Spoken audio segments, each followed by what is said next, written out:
we are going to make our orange circles into pumpkins, and we're going to put them in a pumpkin patch. We will be working on the skill gluing with a glue stick and cutting with a scissors. We're going to start by using our scissors. Now, most scissors have a big place and a small circle. The big opening is where our fingers go in. Sometimes you'll be able to get 3, sometimes 4. And the small circle is where our thumb goes in. When we cut away from ourselves. Okay, let's talk about how that goes. Now, when I pull this up, I notice that this is a really big piece of paper for my hands. So I'm going to go ahead and make this a little bit smaller so that I can cut it a little easier. So I had some lines here. I'm just going to cut right on top of the lines. Now I'm going to concentrate on a smaller piece of paper. What you could do is still cut into smaller pieces yet. This is called bubble cutting. You're not really cutting next to your project, but you are getting them into smaller pieces so that you can handle them better. Alright, I'm going to hold onto my piece of paper and my scissors are going to close and open.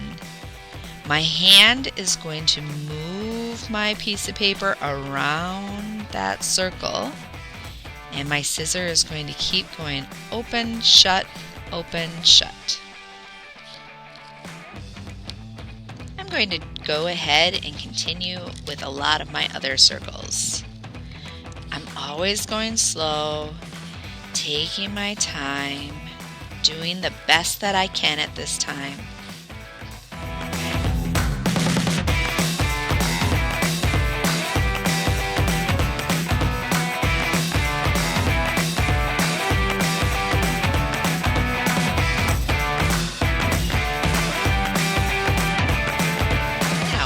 Obviously, I didn't go that fast when I was cutting, but I did speed up the camera so you didn't have to watch me cutting every single one.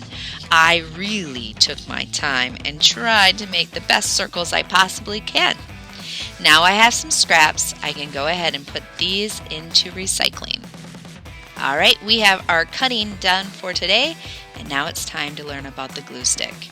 The glue stick, when you pull the cap off, this is the cap, this is the back. We'll be talking about this part in just a minute. But we hold onto the cap and hold onto our glue and then pull them apart. Sometimes that's hard, so you might need to spin it just a little bit to get the cap off. You can see that the glue is down inside its home. When we are ready to use it, we are going to pull that or twist this back end a little bit at a time until it just peeks over the top just a little bit. Do you see that? Perfect. We don't want a lot of glue coming out of here. We just need a tiny, tiny bit. Then, in this case, we have a blue piece of paper and a green rectangle. So what I'm going to do is add this glue around the edges. And I'm actually adding quite a bit. So my hand is going back and forth and back and forth. And I'm adding quite a bit of glue. Sometimes I even go on the same spot again. Ooh, that looks perfect. I set the glue stick down, and what our first job will be to do is add the ground. So I'm putting this green rectangle at the very bottom of my blue page. And I'm using my hands and giving it a little back massage, making sure that it's on there nice and tight. Now I'm going to check for floppies.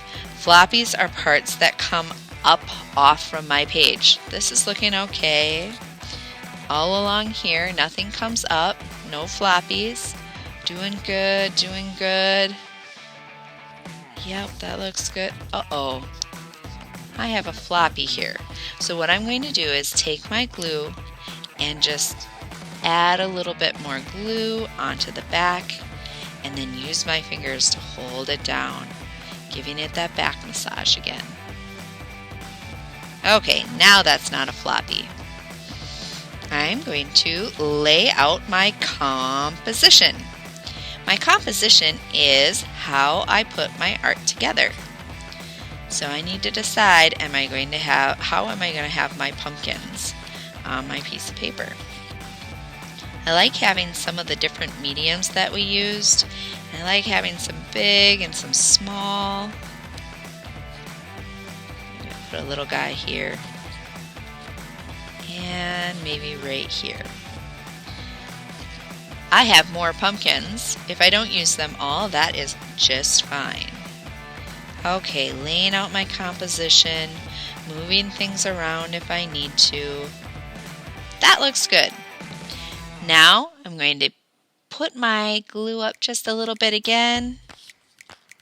Flip over my piece of white paper and add the glue on the back. You know what would be a safer thing is if I set this aside and I added the glue so it's not on top of my paper. Otherwise I might get glue all over my finished artwork.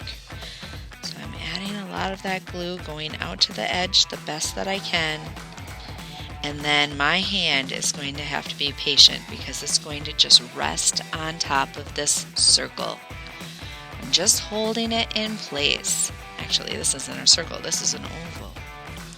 I might give it a little back massage. You do not need to hit, you just rest. Then check for floppies.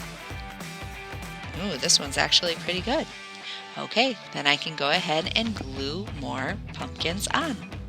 I did not use all of my pumpkins, and I'm just doing a little double check for any floppies, but pretty much I've glued everything on nice and tight, holding it down so I know that it won't come off at all.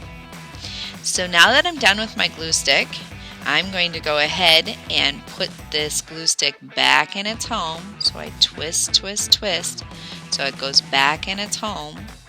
And then I make sure that the cap is on nice and tight, pressing it together with my hands. Now for the final step of my pumpkin patch. I'm going to use an oil pastel to add some stems onto my pumpkins.